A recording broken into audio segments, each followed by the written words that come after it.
একদিন যেদিন 25 ডিসেম্বর ছিল ওই দিন আমি আবার এয়ারে ফ্লাইও করছিলাম, সম্ভবত কক্সবাজার যাচ্ছি প্রোগ্রাম। তো দেখি যে বিমানের মধ্যেই বলা শুরু করলো যে লেডিস এন্ড জেন্টলম্যান, হ্যাঁ ladies and gentleman welcome to our flight, এগুলো বলছে। বলার পরে বলছে যে মেরি ক্রিসমাস, সবাইকে ক্রিসমাসের আন্তরিক শুভেচ্ছা। তখন আল্লাহর কসম আমার মনে হচ্ছিল যে এখন মনে হয় প্লেনটা ভেঙে পড়ে যাবে আসমান থেকে, কারণ আমি একটা জানি আল্লাহ পাক বলছেন সূরা মারিয়ামের শেষের দিকে পড়ে দেখেন, আল্লাহ পাক বলছেন ওয়াকালু ইত্তাখাযার রহমানু ওয়ালাদা, তারা বলে রহমান সন্তান গ্রহণ করেছেন, আউযুবিল্লাহ। তাকাদুস সামাওয়াতু ইয়াতাফাত্তারনা মিনহু, এই কথা শুনে আসমান ফেটে পড়তে চায়।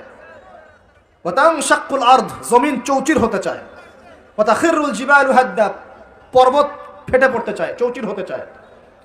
সুবহানাল্লাহ। লাকাদ জিতুম শাইআন ইদ্দা, তোমরা একটা চরম রকম ভয়ঙ্কর মিথ্যা প্রতারণাপূর্ণ কথা নিয়ে এসেছো।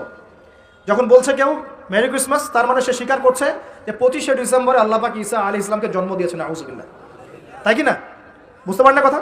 আর আমরা নামাজে বলছি লাম ইয়ালিদ ওয়া লাম ইউলাদ কুল হুয়াল্লাহু আহাদ আল্লাহুস সামাদ, লাম ইয়ালিদ, তিনি কাউকে জন্ম দেন নাই, ওয়া লাম ইউলাদ, তাকেও কেউ জন্ম দেয়নি, ওয়া লাম ইয়াকুল লাহু কুফুয়ান আহাদ। একবার এই সূরা পড়লে কোরআনে 3 ভাগের 1 ভাগ পড়ার নেকি হয়ে যায়। 3 বার পড়লে 1 খতম কোরআনের নেকি হয়ে যায়। এমনি এমনি হয় না, কারণ কোরআনের 3 ভাগের 1 ভাগ হচ্ছে আল্লাহর তাওহীদ। কোরআনের 3 ভাগের 1 ভাগ কি? আল্লাহর তাওহীদ। এই যে 3 ভাগের 1 ভাগ, আর 1 ভাগ হচ্ছে হুকুম আহকাম, কি করবে কি করবে না, আর 1 ভাগ হচ্ছে হিস্ট্রি, ইতিহাস, কি হয়েছে এই পর্যন্ত বিশ্বে। কোরআন 3 ভাগে ভাগ করতে পারবেন আপনি। প্রিয় ভাইরা, এটা শিরক কিনা? এবং কোটি কোটি মানুষ কি এই শিরকে বিশ্বাস করে কিনা? এখন ওই সমাজে গিয়ে যদি আপনি বলেন সামাজিকতার খাতিরে মেনে নিচ্ছি যে এটা শিরক, তারপরে আমি আপোষ করলাম, চলবে? এখন কিছু মানুষ সামাজিকতার দোহাই দেয়। সামাজিকতা কোন সমাজে?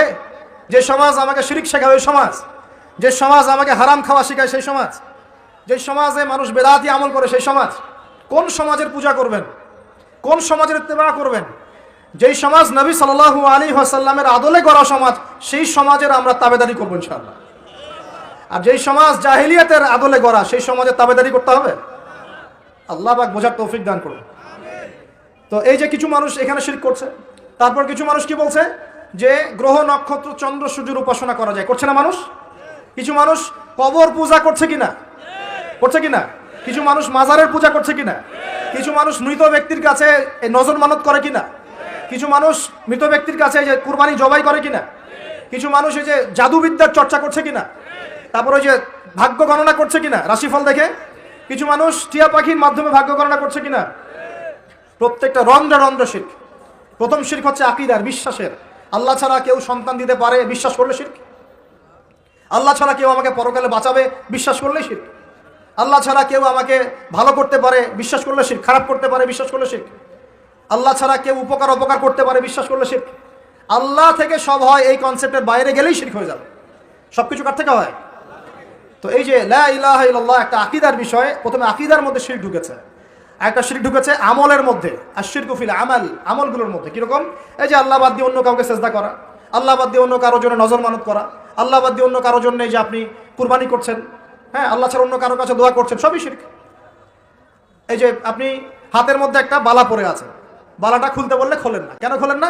আপনার ধারণা এটা খুলে ফেললে আপনার ক্ষতি হবে, রোগ আর ভালো হবে না। এই যে আকীদা, শিরকি আকীদা, শিরকি আকীদা, টাটকা শিরকি আকীদা। যদি মনে করেন যে এটা খুললে, এই যে আংটি একটা পরেছেন মনে করেন, এই নিয়াতে পরে থাকেন যে এই আংটি পরার পরে আমার রোগ ভালো হবে, টাটকা শিরক এটা। এমনি যদি পরেন সৌন্দর্য বর্ধনের জন্য পরেছি, কোনো সমস্যা নাই, ইন্নামাল আমালু বিন্নিয়াত। কিন্তু যদি এই নিয়াতে পরেন এই আংটিটা পরলেই আমার রোগটা ভালো হবে, খুললে আর রোগ ভালো হবে না, ব্যাস শিরক হয়ে গেছে। তারপরে বিয়ে হচ্ছে না, তাবিজ করতেছে, তাবিজ করলে বিয়ে হবে, শিরক হয়ে গেল। আবার একজন একজনকে ভালোবাসে, অবৈধ ভালোবাসা, বৈধটা না অবৈধটা। এখন তার আবার বিয়ে ঠিক হয়েছে এক জায়গায়, এই বিয়ে সে ভাঙাবে, কবিরাজের কাছে গিয়ে বিয়ে ভাঙানি করতেছে, চালাচালি করতেছে, নকশা আঁকতেছে, করে না? স্বামী স্ত্রীর কথা শোনে না, স্ত্রী চলে গেছে কবিরাজের কাছে, গিয়ে বলছে আমার স্বামী আমার কথা শোনে না, তাবিজ করবো, তাবিজ দেন। স্বামী ঘুমায়, বালিশের নিচে দেখে তাবিজ। আছেন এরকম কুফরি কালাম? সবই শিরক। কেউ জাদুবিদ্যার চর্চা করতেছে মানুষ এখন। এবং বিশ্বাস করেন, আমি একটা নিউজ দিই আপনাদেরকে, এখন বিশ্বের একটা অংশের মানুষ সত্যি সত্যি ব্ল্যাক ম্যাজিক বা কালো জাদু করে। ব্ল্যাক ম্যাজিক বা কালো জাদুর চর্চা হচ্ছে, আবার নতুন করে বিশ্বে কালো জাদুর চর্চা হচ্ছে। এবং এর সাথে কিন্তু জিউসরা সম্পৃক্ত আছে। কারা সম্পৃক্ত? ওই যে যারা প্যালেস্টাইন কেড়ে নিয়েছে ওরাও সম্পৃক্ত আছে। তো খেয়াল রাখতে হবে এগুলো থেকে বাঁচার জন্য কি করব?